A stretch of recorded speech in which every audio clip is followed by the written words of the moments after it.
सरकार को धन्यवाद दूंगा कि आपने इस चर्चा को स्वीकारा और मुख्य रूप से कृषि, बिजली, पर्यावरण और सिंचाई इन 4 मंत्रालयों से संबंधित ये चर्चा है और ये समस्या है। श्रीमान, अगर कृषि मंत्री यहां उपस्थित होते तो और अच्छा होता।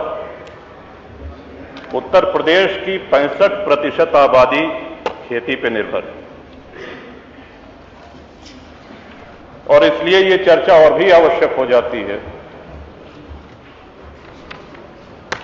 कल भी इस चर्चा को हम सुन रहे थे। माननीय कृषि मंत्री, माननीय जल शक्ति मंत्री की ओर से उन्होंने कहा कि साहब, नहरों में टेल तक पानी जा रहा है जो कि सत्यता से परे है। इसको सत्ता पक्ष के विधायक और चाहे प्रतिपक्ष के विधायक इस चीज को मानेंगे। अपने अपने क्षेत्रों में जाएं, टेल तक पानी नहीं जा रहा है, बहुत सुधार की आवश्यकता है। मेरे यहां भी मानिकपुर रजवाहा, हीरागंज रजवाहा है। पूरे प्रयास के बावजूद हमको ये कहने में कोई झिझक नहीं है कि हम लोग उसके टेल तक पानी अनेक पत्राचार, अनेक प्रयासों के बाद भी नहीं पहुंचा पाए।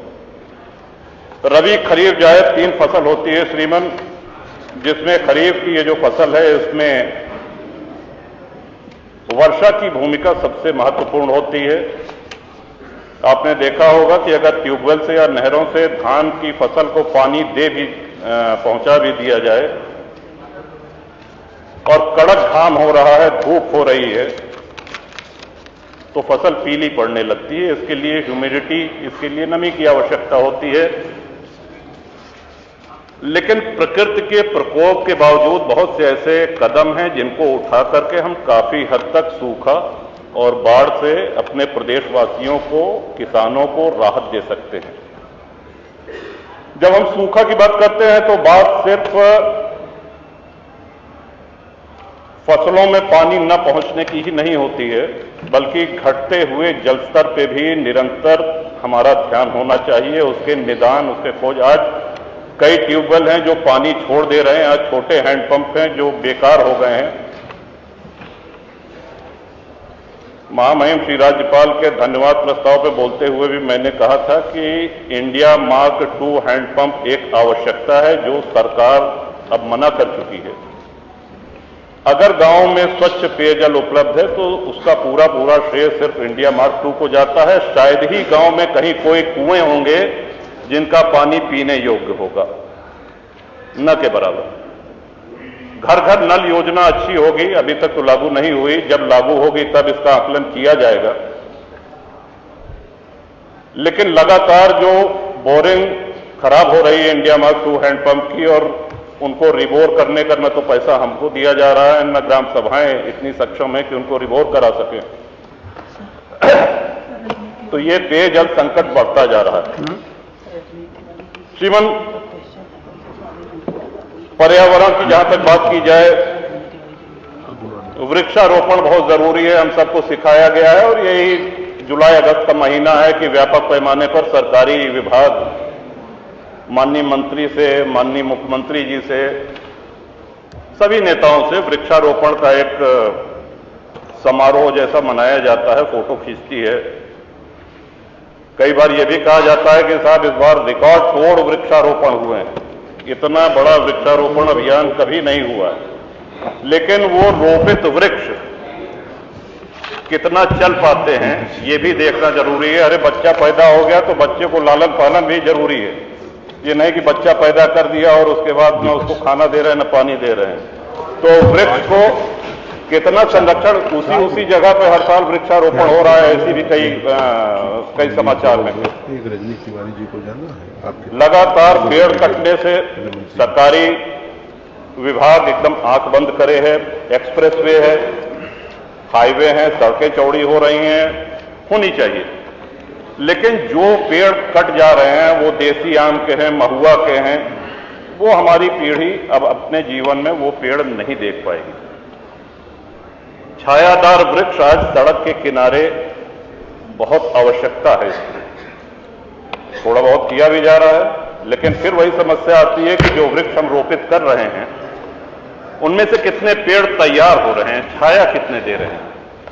शहतूत है, पाकड़ है, महुआ है, देसी आम है, ये सब प्रजाति, इस पर चिड़िया भी बैठती हैं, इसके फल भी चिड़िया खाती हैं। तो इन वृक्षों को प्राथमिकता दी जानी चाहिए और यूकलिप्टस जैसे पेड़ जो लगातार जल स्तर को नीचे करते हैं, इन पेड़ों पे प्रतिबंध लगना चाहिए। यूकलिप्टस के वृक्षों पे न उस पे चिड़िया घोंसला बनाती है, न बसेरा लेती है, और वो पानी का जल स्तर बहुत नीचे कर देता है।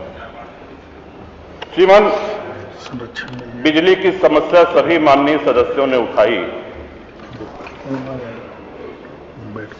हम इसमें नहीं जाना चाहते कि 16 घंटे है कि 18 घंटे है,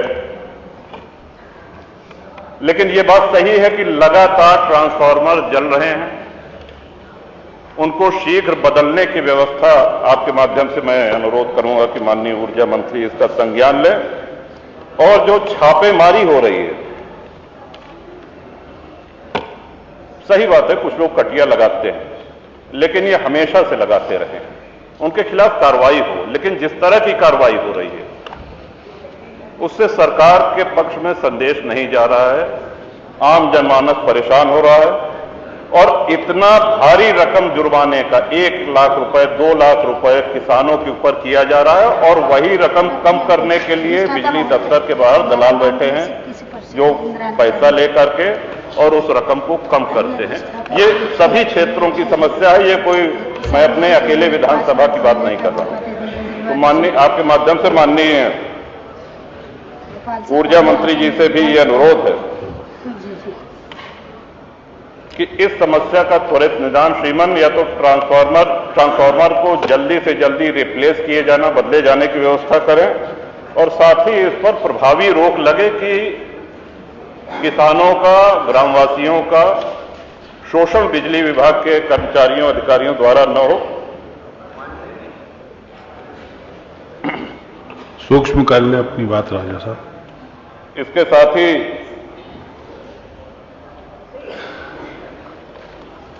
श्रीमान,